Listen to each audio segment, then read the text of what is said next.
everyone, welcome back to Pominos. Hope we're all doing really well. If you are new around here, please drop a like, please drop a subscribe. It just helps the channel out, and we're smashing them out. $18.99 at the moment. If we can get to 2,000 by the start of the men's season, which is about 4 weeks away, that would be sick. These legends went a step further. Scrolling below, they joined the channel. Can't thank them enough. They allow us to do things like sponsor Domaku, etc., do the giveaways, whatnot, create a nice community.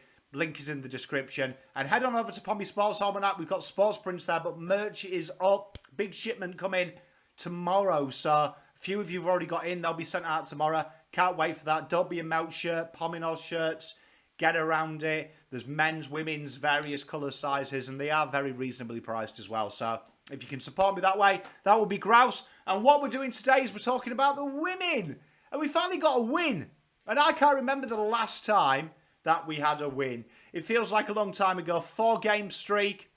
Felt like a lifetime, didn't it? Really? And we're back in the winner's circle. We're back taking names. 46-point win.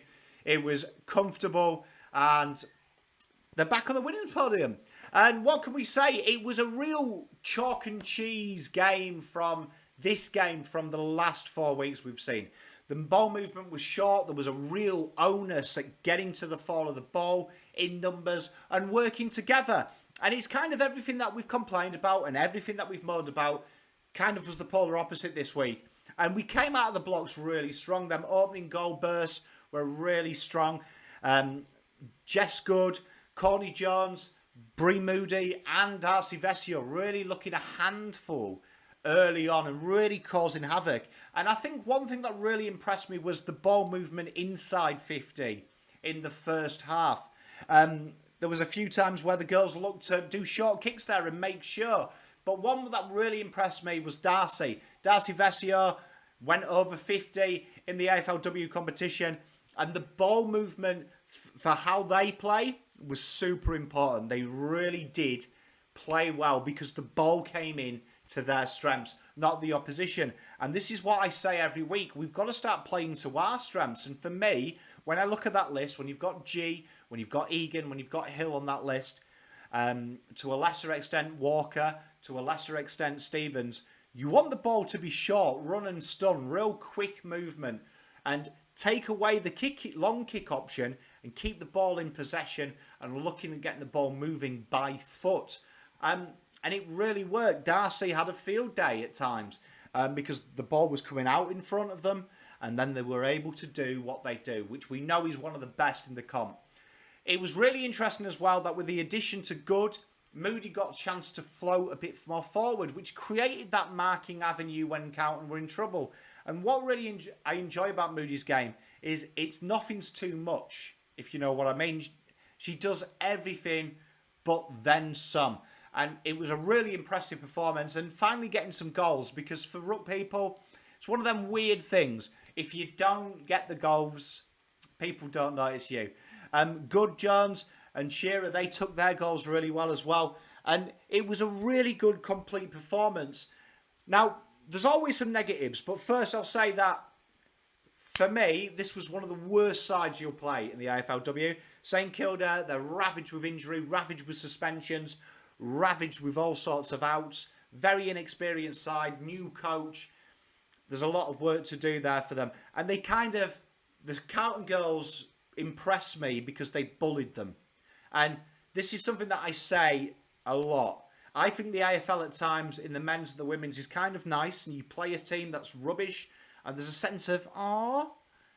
But it was ruthless. It was bullying. We bullied St Kilda. And that, for me, is the two strengths on our list is our ability to be physicality side, but also our ability to move it short and sharp and quick.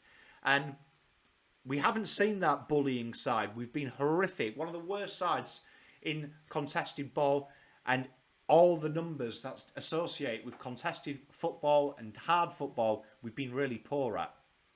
And it was really nice to see. And one of the changes was we were a bit more aggressive around stoppages. We didn't float goals behind the ball, which is what Harford's been doing. And it's okay to say, yeah, he's had to react to what's out there. I disagree. I still think offense is your best form of defense, particularly in this game where winning stoppages is so important. So important. And I want to give Maddie Prasparkis a bit of a shout out in this game because I thought she was the catalyst for that ball movement. Every time she got the ball, it was short, it was sharp. She was looking to give it off and get the ball moving. When you've got players like Mimi Hill and Georgia G and Grace Egan, for me, it's mental if you're kicking long to these girls. You want these girls around the ball and working it by hand and then foot. And you saw a lot of link-ups between Egan, Hill and G and Prasparkis, and it really looked good. I think when you look at the back line, when you've got Harrington and Alofi and how they move it off the back line, it's very clean, it's very precise, it's really setting up that transition. Everything went well. Everything went well and everything fell into place.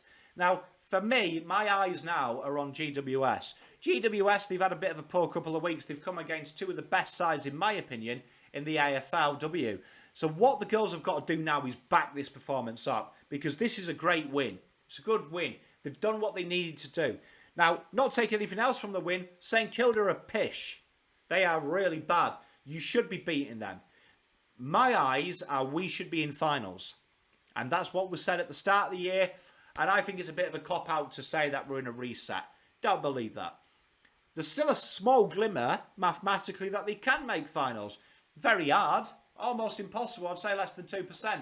But operation for me now is Melbourne, final round of the year, 3 wins on the trot. That is what they've got to look at. GWS and Gold Coast are ahead. Now, with GWS, they ain't going to be bullied. Now, one thing that GWS do is they front up. Now, we've got way more talent to put them away, I think, and I think it should be a win. Gold Coast most certainly should be a win, even though they're in a bit of form. But for me, it's building them groundaries. So I want to see in the second half, what I saw with St Kilda was they really did flood behind the ball, and we found it less hard. I mean, less easy. Whatever I'm trying to say. 13 points we scored. Now, that's where we've got to start building this little mentality of when it gets a little bit tougher, can we do it? You're not always going to get it your own way, and against GWS, you certainly won't. So what I want to see is I want to see a bit more intent. I want to see a little bit more foot down. This was a really good performance from the girls, but I think this is only one of the levels they can go to. I look at these girls, and I think there's 2 levels to go to. I think this girls' side, for me, I think they're capable of winning that game 100-2. I really do think. I think the talent is around the ground. And I think when you actually break our list down to the real 1%ers of that list, this was a 13th side going up against the 14th at the start of the game. We've jumped up the ladder now. We should be nowhere near that conversation. We should be nowhere near bottom 2 at any stage of the season. Given the fact that they started in alphabetical order, we should not see below 8th ever. Do you know what I mean? Below 8th at any point in the season. So the 10th now, a little bit of work to do. And for me, what they've got to really focus on, 2 wins out of the 8, get 2 wins. Get 2 wins. Get 2 wins on the trot and really, really drive it home. So when you're against Melbourne, you're causing a few uncertainties. Because at the moment, Collingwood, they're looking behind themselves. They've got the Doggies next. Doggies win that, it opens the door. It opens the caverns, as it were. But a real good test for the girls that they've got GWS and Gold Coast. 2 sides that are around them at the moment. But for me, 2 sides that should be nowhere bloody near them. Nowhere bloody near them. They're very talented. But all in all, that performance was good. Lofi was fantastic. Egan was fantastic. Prasparkis was fantastic. G was phenomenal. Big shout out as well to Bree Moody. Absolutely brilliant. And for the first time in a long time, Kez Harrington wasn't one of the best on the ground. And Carlton performed really well. But her job that she did that week was really, really, really sensational for me. She kept it together. And I think part of that 2 points comes down to Kez's hard work defensively. Because anytime the ball did get in, Kez was invariably the person that got the ball out. That's my thoughts on the game. Let me know. Please go and jump on Pomino Sports. Jump on Pom Sports Almanac. Get yourself one of them Don't Be a Melt shirts. They do look sick. I'm looking forward to showing it to you in the next time. Until next time, though, come and join me on the Blue Broad Watch Along. Pom out.